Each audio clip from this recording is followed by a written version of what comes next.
News 18 के viewer को जुलिया नमस्कार। हमारे साथ डिस्ट्रिक्ट इलेक्शन ऑफिसर संतोष सर से हमने रिक्वेस्ट किया कि इलेक्शन के बारे में थोड़ा इंटरव्यू करने के लिए। सर, हमारे साथ टाइम देने के लिए बहुत बहुत थैंक यू मरूप सर। जी सर, सबसे पहले बताइए कि जो लद्दाख पार्लियामेंट्री कंस्टिट्यूंसी का जो नोटिफिकेशन वगैरह कब निकलेंगे, पब्लिक की जानकारी। जी, जैसा कि आप जानते हैं 16 मार्च को जब इलेक्शन शेड्यूल अनाउंस हुआ था इलेक्शन कमीशन के द्वारा, तो लद्दाख का फेज़ में रखा हुआ है। तो 5वें फेज़ का नोटिफिकेशन जो है 26 अप्रैल को होगा।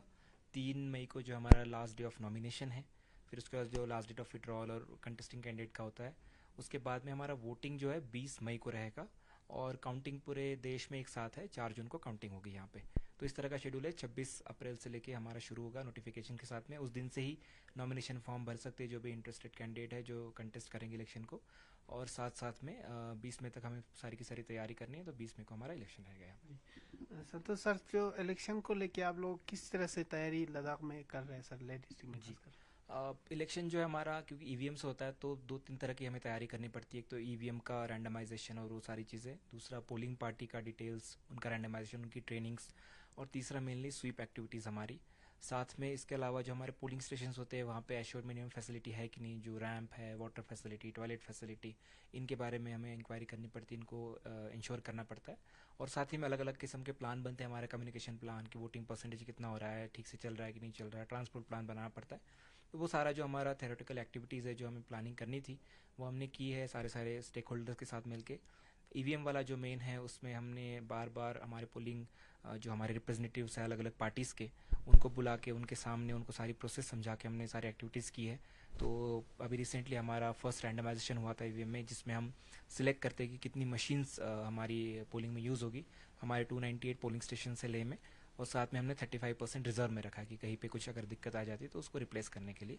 तो रैंडमाइजेशन में हमारे सारे पॉलिटिकल पार्टीज़ के रिप्रेजेंटेटिव भी आए थे, तो हमने 402 मशीनें सेलेक्ट किए। तो अभी उसका हमारा सेग्रीगेशन चल रहा है, जो हमारी मशीन्स यूज़ होगी इलेक्शन के टाइम पे, तो उसको हम सेपरेट कर रहे हैं। तो आज उसका स्ट्रॉन्ग रूम भी खोला गया था, उसके लिए भी हमारे जो है पॉलिटिकल पार्टीज़ को बुलाया गया था। तो इलेक्शन फुल प्रूफ बनाने के लिए इलेक्शन कमीशन की भी गाइडलाइंस है, जब भी कोई भी एक्टिविटीज़ करनी है इलेक्शन से रिलेटेड, तो हमें पॉलिटिकल पार्टीज़ को इन्वॉल्व करना है। तो हम स्टेप बाय स्टेप उनको इन्वॉल्व कर रहे हैं, और जब भी हम कोई चीज़ होती है तो उनसे रिटर्न में भी लेते हैं, और हमारी तरफ से भी अगर कुछ डॉक्यूमेंट्री प्रूफ या कुछ भी देना है तो हम रिटर्न में उनको सारी चीज़ें दे रहे हैं।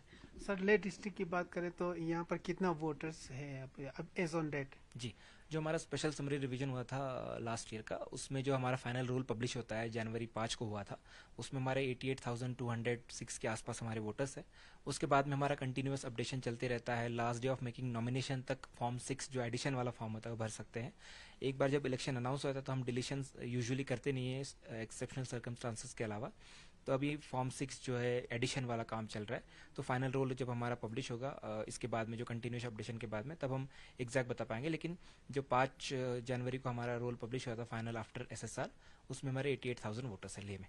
जी सर, अगर ले और करगी डिस्ट्रिक्ट की जो कंपैरिजन करें तो ले में हमेशा जो वोटिंग परसेंटेज लो है, पिछले जो इलेक्शन की बात करें तो 10% लो है। तो इस बार आप क्या एफर्ट कर रहे हैं ताकि ले का भी वोटिंग परसेंटेज बढ़े। जी, ट्रेडिशनली हमने वही देखा है, पिछले 2-3 इलेक्शन का हमने कंपैरिजन किया था, तो लेह में जो वोटिंग परसेंट काफ़ी कम रहता है, सिग्निफिकेंटली कम है। 2019 में जो है लेह का 62% वोट था, और अगर कंपैरिजन हम नेबरिंग डिस्ट्रिक्ट से करें, करगिल से, तो उनका 79% था।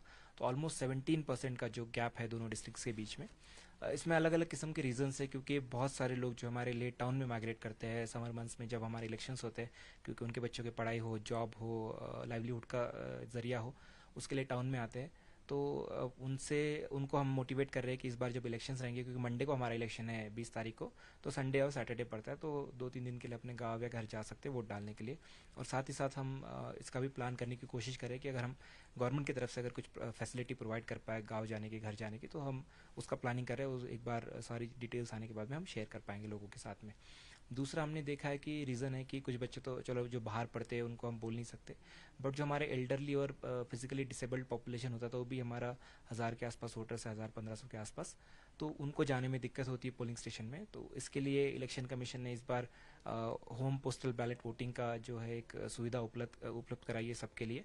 तो उसके लिए हम फॉर्म 12D भरना होता है, जो बोलता है कि मैं आ नहीं पाऊँगा पोलिंग स्टेशन और मुझे घर से वोट डालना है। तो हमने बीएलएस को वो फॉर्म्स दिए हुए हैं। साथ ही में हम अलग अलग ज़रिए से वो मैसेज लोगों तक पहुंचा रहे हैं कि जो भी हमारे एल्डरली पॉपुलेशन है 85 से ऊपर, और जो डिसेबल्ड पॉपुलेशन है 40% से ज़्यादा जो डिसेबिलिटी है उनको हम होम पोस्टल बैलेट वोटिंग की फैसिलिटी देंगे। तो आपके माध्यम से भी मैं रिक्वेस्ट करना चाहूँगा कि जो भी पोलिंग स्टेशन नहीं आएंगे, ये दो कैटेगरी के एब्सेंटी कैटेगरी वोटर्स बोलते हैं इनको, तो अगर ये दो कैटेगरी के वोटर्स हमारे पोलिंग स्टेशन नहीं आ पा रहे होंगे किसी भी रीज़न से, तो प्लीज़ अपने बीएलओ के पास में वो फॉर्म 12D भरिए सो दैट हम होम वोटिंग की हम फैसिलिटी प्रोवाइड कर सकें।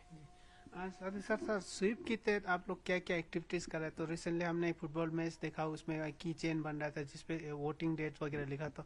उसी तरह और क्या क्या आप लोग एफर्ट कर रहे हैं? जी, तो हमारा इस बार एफर्ट है, हमने टारगेट रखा है 80% वोटिंग का लेह डिस्ट्रिक्ट में।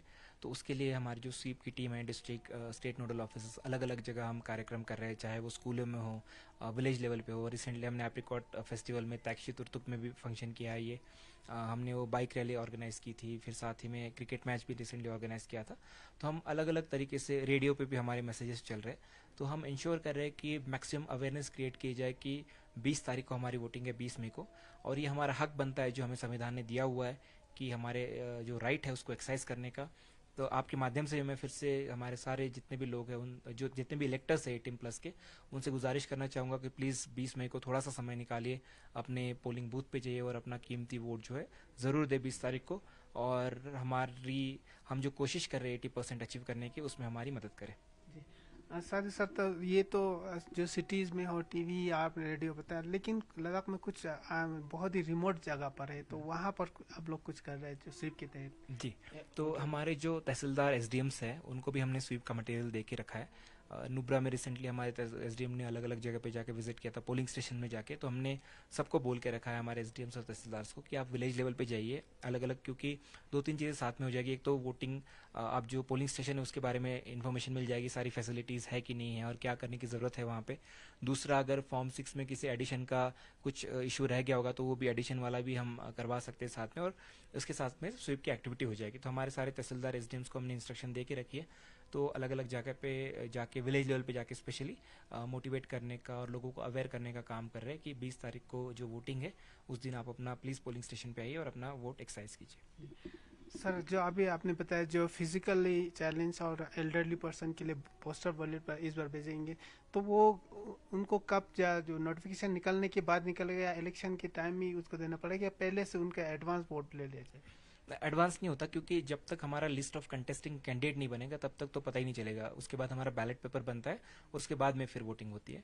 तो हमारा जो लास्ट डे ऑफ विड्रॉल है उसके बाद में हम लिस्ट ऑफ कंटेस्टिंग कैंडिडेट बनाते हैं जो फाइनल कैंडिडेट रहेंगे। फिर जब बैलेट पेपर प्रिंट होता है उसके बाद हम घर पे टीम भेजते हैं उनकी।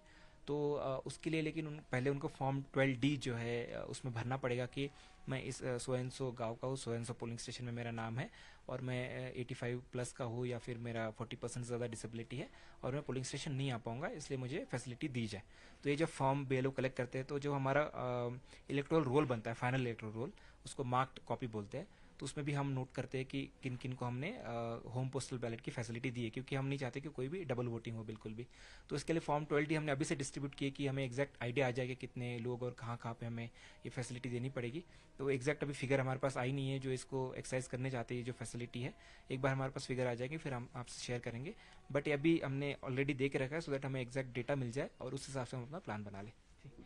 और सर जो वैसे तो model code of conduct enforce है, लेकिन उसका बहुत ही गाइडलाइन बहुत लंबा चौड़ा है, लेकिन आप ब्रॉडली बताएंगे ताकि आम पब्लिक को समझ में आए जी क्या कर सकते हैं क्या नहीं कर सकते? जी, मॉडल कोड ऑफ कंडक्ट जो है इलेक्शन कमीशन जारी करता है, जिस दिन इलेक्शन अनाउंस होते हैं उस दिन से वो इन्फोर्स हो जाता है टिल काउंटिंग ऑफ वोट, और उसके बाद में till completion of electoral process हम उसको बोलते हैं। तो इसमें मेन था कि लेवल प्लेइंग फील्ड सारी पॉलिटिकल पार्टीज को हम प्रोवाइड करें सो दैट किसी को किसी चीज़ का एडवांटेज ना हो। तो एमसीसी मेनली जो गवर्नमेंट इन पावर है, एडमिनिस्ट्रेशन इन पावर है, और साथ में जो हमारे गवर्नमेंट ऑफिसर्स है उनको मैक्सिमम इन्फोर्स होता है, और साथ में जो पॉलिटिकल वर्कर्स या पॉलिटिकल कैंडिडेट्स है उन पे इन्फोर्स होता है। तो मेनली इसमें होता है कि जैसे इलेक्शन अनाउंस होता है हमें सारे बैनर्स, वेबसाइट से लीडर्स के फोटोज़ वो सारा निकालना पड़ता है। वो हमने सारी एक्टिविटी कर दी है ऑलरेडी। सेकेंडली होता है कि जो भी गवर्नमेंट मशीनरी है तो पार्टी इन पावर उसको यूज़ ना करे, चाहे वो व्हीकल्स हो, चाहे वो ऑफिस स्पेस हो, चाहे वो किसी चीज़ का मीटिंग करके कुछ करना हो, स्कीम अनाउंस करना हो, उन चीज़ों पे सारा कंप्लीट बैन लग जाता है। नई स्कीम आप गवर्नमेंट की तरफ से अनाउंस नहीं कर सकते हो कि कोई वोटर को इन्फ्लुएंस ना कर पाए। तो ये सारी एक्टिविटीज़ पे हम नज़र रखे हुए हैं, और साथ ही में मेनली जो हमारे गवर्नमेंट एम्प्लॉयज़ है, क्योंकि कंडक्ट रूल्स और बाकी हमारे जितने भी सीसीएस रूल्स है वो सारे बोलते हैं कि गवर्नमेंट सर्वेंट को जो न्यूट्रल रहना होता है। तो उसमें भी मेनली गवर्नमेंट सर्वेंट पे हम नज़र रखते हैं कि कोई पॉलिटिकल एक्टिविटी में कोई एंगेज तो नहीं है।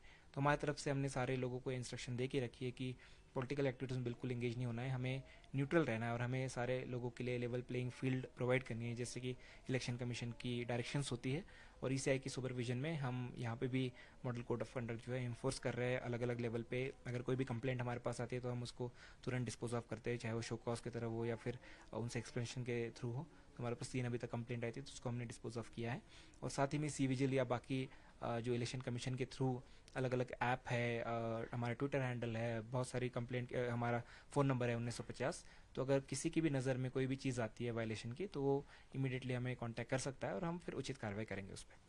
सर सी लेवल सी विजिल की बात की आपने सर, अगर डिस्ट्रिक्ट लेवल पे कोई आपके किसी कोई शिकायत करना चाहता है एमसीसी वायलेशन के लिए, तो यहाँ पर कुछ यहाँ आके कर सकते हैं या कुछ ऐसे कंट्रोल रूम वगैरह सेटअप किया ताकि लोग अपना शिकायतें कर सकें? जी, तो हमारे दोनों डिस्ट्रिक्ट में जो DCC district control room established है, जैसे मैंने पहले कहा कि 1950 जो है हमारा टोल फ्री नंबर है, आप किसी भी नंबर से उसको डायल कर सकते हो। तो हमारा 24/7 हम यहाँ पे फंक्शनल रखते हैं डीसी ऑफिस में। और साथ ही में सोशल मीडिया मॉनिटरिंग हो, ट्विटर हैंडल हो, उन सब में भी अगर कोई इशू आता है तो हम उसको कैटर करते हैं। और जो हमने नंबर दे के रखा है उस पर कोई भी कॉल करके कुछ भी बता सकता है। तो हमारे नंबर पे अभी तक कोई कॉल नहीं आया है, बट आपके माध्यम से वो बताना चाहूँगा कि ये फंक्शनल नंबर से आप इस पर टोल फ्री नंबर डायल करके ये सीधा हमारे डिस्ट्रिक्ट कंट्रोल रूम में फ़ोन आ जाएगा। तो हमारे जो भी यहाँ पे हमने लगा के रखे हमारे एम्प्लॉयज़, वो आपको जवाब देंगे और कोई भी इशू रहेगा तो उसको रिजॉल्व करेंगे। और साथ ही में जो सी विजिल भी ऐप है वो भी इलेक्शन कमीशन ने बनाया हुआ है कि अगर किसी को भी कोई भी कंप्लेंट की, चाहे वो लिकर डिस्ट्रीब्यूशन हो, कैश डिस्ट्रीब्यूशन, जो भी अनफेयर मीन्स होते हैं इलेक्शन में, अगर उसका कोई यूज़ कर रहा है तो इमिडिएटली जो है हमारे वोटर्स या फिर हमारे सिटीजन्स जो है कंप्लेंट कर सकते हैं और फिर हम उसको इमिडिएटली रिट्रेस भी करते हैं। सर आखिर में आप ये ना जो इलेक्शन के रिलेटेड पब्लिक से कुछ अपील करें? जी, मैं आपके माध्यम से हमारे सारे लोगों से अपील करना चाहूँगा, स्पेशली जो हमारे 18+ इलेक्टर्स है जिनका नाम इलेक्टोरल रोल में है, आप प्लीज़ 20 मई को जो है अपने अपने पोलिंग बूथ में जाके वोट दे। इस बार का जो हमारा टारगेट है 80% का, उसको अचीव करने में हमारा साथ दे। और साथ ही मैं आपके माध्यम से ये भी कहना चाहूँगा कि अगर किसी कारण से किसी का नाम ऐड नहीं हुआ अभी तक के, तो last day of making nomination हमारा 3 मई को है। तो उससे पहले पहले आप फॉर्म भर के जो अपने बीएलओ के थ्रू या फिर जो हमारा वोटर हेल्पलाइन वाला ऐप है उसके थ्रू भी आप फॉर्म भर सकते हैं। तो एडिशन वाला काम हमारा कंटिन्यूस चलता रहेगा लास्ट डे ऑफ नॉमिनेशन तक। तो आपसे रिक्वेस्ट रहेगी कि उसका भी आप उपयोग करें। और कोई भी अगर कोई छूट गया है, जिसका वोटर आईडी नहीं बना या फिर जिसका रोल में नाम नहीं आया है, तो उनसे भी गुजारिश रहेगी कि आप प्लीज़ अपना नाम एनरोल कीजिए। और 20 तारीख याद रखिए, 20 मई को हमारा वोट है पूरे लद्दाख में। तो 20 मई को अपना जो अधिकार दिया हुआ है कॉन्स्टिट्यूशन ने, हमने जो राइट दिया है, उसको एक्सरसाइज करें और अपने जो भी पसंदीदा आपका नुमाइंदा हो उसको चुन के पार्लियामेंट भेजने के लिए अपनी कोशिश करें और अपना कंट्रीब्यूशन भी दें। सर आखिर में छोटा सा सवाल और है, जो लद्दाख से बाहर जो बच्चे स्टडीज करते हैं, क्या उनके लिए भी कुछ सुविधाएं हैं जो वोटिंग के लिए? एज सच उस टाइप से सुविधा नहीं है। हमारे जो पोस्टल बैलेट फैसिलिटी, एक तो हमारा सर्विस वोटर्स के लिए होता है। सर्विस वोटर में आता है हमारा जो आर्मी, सीएपीएफ, इनमें जो हमारे सोल्जर्स है उनके लिए फैसिलिटी दी हुई है। दूसरा हमारा जो इलेक्शन ड्यूटी वाले होते हैं उनके लिए फैसिलिटी होती है, क्योंकि कहीं ना कहीं उनको अपने एरिया से दूर जाना पड़ता है। तो उनके लिए फैसिलिटी प्रोवाइड की हुई है। सर्विस जो हमारे ड्यूटी पे रहेगी, या तो इलेक्शन ड्यूटी सर्टिफिकेट होता है या फिर उनको पोस्टल बैलेट होता है। और तीसरा, जैसे मैंने कहा कि एब्सेंटी वोटर्स और स्पेशल कैटेगरी एक वोटर होता है। तो वैसे यहाँ पे नहीं है। जो सर्विस वोटर मैंने कहा कि एक तो आर्मी, सीएपीएफ वाले, और साथ में अगर फॉरेन में कोई काम करता है उसको हम दे सकते हैं वाली फैसिलिटी।